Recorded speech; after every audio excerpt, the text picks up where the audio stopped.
नमः शिवाय। शिवजी सदा सहाय। ओम नमः शिवाय। गुरुजी सदा सहाय।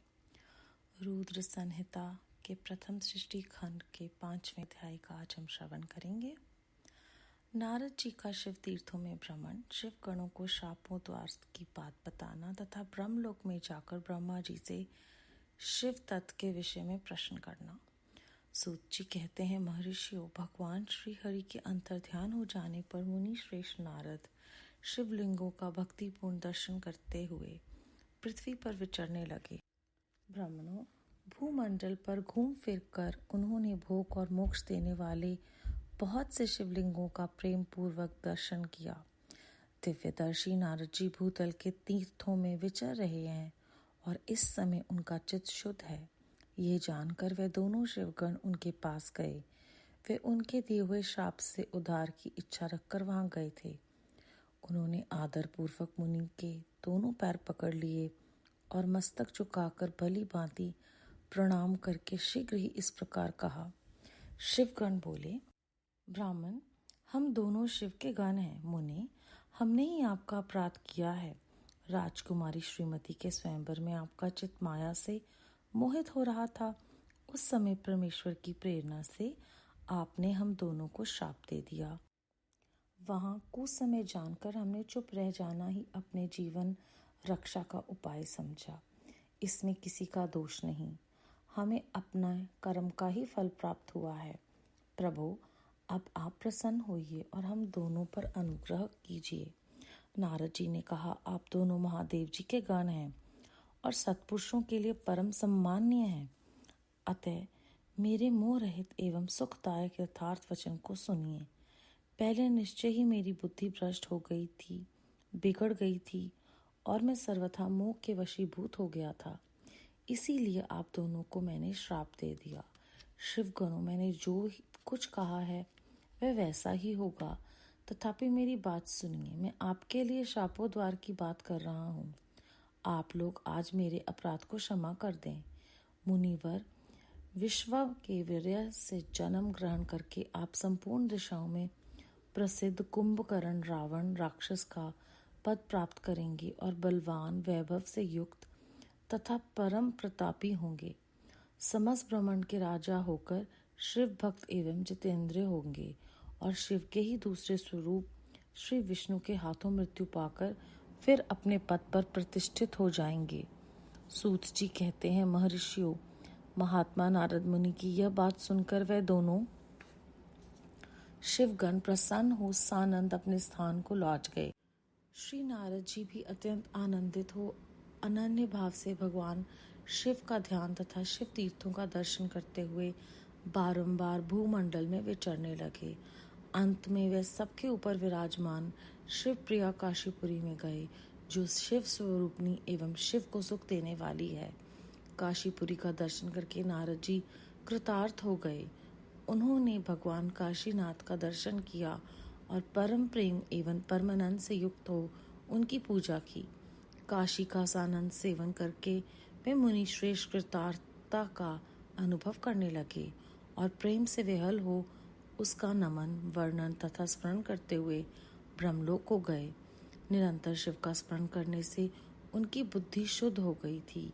वहां पहुंचकर शिव तत्व का विशेष रूप से ज्ञान प्राप्त करने की इच्छा से नारद जी ने ब्रह्मा जी को भक्ति पूर्वक नमस्कार किया और नाना प्रकार के स्तोत्रों द्वारा उनकी स्तुति करके उनसे शिव तत्व के विषय में पूछा।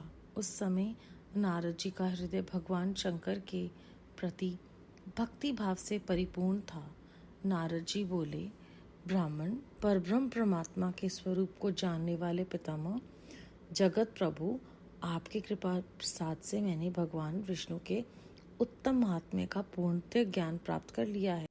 भक्ति मार्ग, ज्ञान मार्ग, अत्यंत दुस्तर तपो मार्ग, दान मार्ग तथा तीर्थ मार्ग का भी वर्णन सुना है, परंतु शिव तत्व का ज्ञान मुझे अभी तक नहीं हुआ है। मैं भगवान शंकर की पूजा विधि को भी नहीं जानता।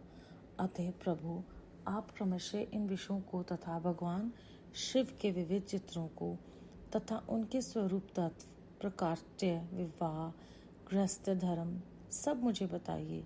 निष्पाप पितामह, ये सब बातें तथा और भी जो आवश्यक बातें हों उन सब का आपको वर्णन करना चाहिए। प्रजानाथ शिव और शिवा के आविर्भाव एवं विवाह का प्रसंग विशेष रूप से कहिए तथा कार्तिकेय की जन्म की कथा भी मुझे सुनाइए। प्रभु, पहले बहुत से लोगों से मैंने ये बातें सुनी हैं, किंतु तृप्त नहीं हो सका हूँ, इसलिए आपकी शरण में आया हूँ। आप मुझ पर कृपा कीजिए। अपने पुत्र नारद की ये बात सुनकर लोक पितामह ब्राह्मण वहाँ इस प्रकार बोले। अध्याय 5 समाप्त। संगत जी, इस अध्याय में जीवन का एक बहुत महत्वपूर्ण उपदेश हमें मिल रहा है कि जब कुछ समय है उस समय चुप रह जाना ही एक समझदार इंसान की निशानी है। शिव गणों के द्वारा हमें ये बहुत बहुमूल्य ज्ञान मिल रहा है और वो ये भी कहते हैं कि जो कुछ भी उनके साथ हुआ वो उनके कर्म का ही फल है। और यहाँ पर उन्होंने आगे जाकर बताया है कि वैसे ही जिस तरह से कही हुई बात नहीं बदल सकती, जो श्राप उन्होंने शिव गणों को दिया है वो बदल तो नहीं सकता, लेकिन उस शापोद्वार का भाव, उस श्राप को कम करने के लिए नारद जी बोलते हैं कि आपके साथ होगा तो वो ही, लेकिन आप शिव भक्त होंगे और अपनी इंद्रियों पर आपने विजय पा ली होगी तो आपको शिव जी के ही दूसरे स्वरूप श्री विष्णु के हाथों से जब मृत्यु मिलेगी तो आप वापस उसी पद पर प्रतिष्ठित हो जाएंगे जहाँ पर आप अब हैं। आगे चलकर हमारे लिए एक और संदेश है कि निरंतर शिव का स्मरण करने से ही बुद्धि शुद्ध होती है। जिस प्रकार नारद जी को ये यहाँ पर संदेश मिला है कि आपने जब शिव जी का स्मरण किया निरंतर तो आपकी बुद्धि शुद्ध हो गई, वो ही संदेश हम सबके लिए है कि नाम सिमरन ही हमारे मन के मैल और विषय विकारों से हमें बचाएगा और किस तरह से काशीपुरी का दर्शन करके उनके अंदर और प्रेम और नम्रता हो गई उनके हृदय में और वो ब्रह्मलोक में चले गए जहाँ पर उन्होंने अपने पिताजी की आराधना करके, उनकी स्तुति करके, उनसे शिव जी और शिवा के बारे में और जानकारी प्राप्त करने की विनती की और कहा कि वो सुन तो चुके हैं लेकिन और सुनना चाहते हैं। हम भी बहुत बहुत ब्लेस्ड हैं कि उन परमात्मा की कृपा से हम सब ये सब सुन पा रहे हैं। बेअंत शुक्राना गुरु जी महाराज। ओम नमः शिवाय। शिव जी सदा सहाय। ओम नमः शिवाय। गुरु जी सदा सहाय।